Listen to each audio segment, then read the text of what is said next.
ohitura, elegantzia, eraberritu, emakumea, malgutasuna, artea.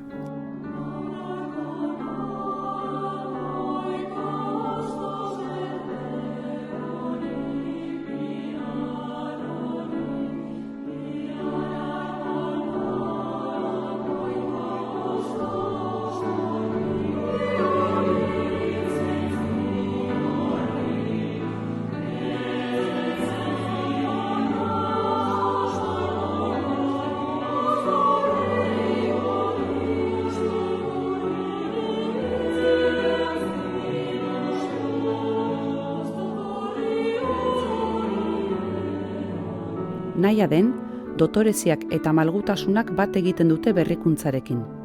Diziplina arteko esperientziak sortzeko, musikarekin, dantza, pintura eta literatura batzen ditugu. Harro gaude euskal folklorearekin dugun loturaz eta proiektu eta erronka berrietara egokitzeko dugun gaitasunaz. Eskerrik asko bidaia artistiko honetan laguntzeagatik.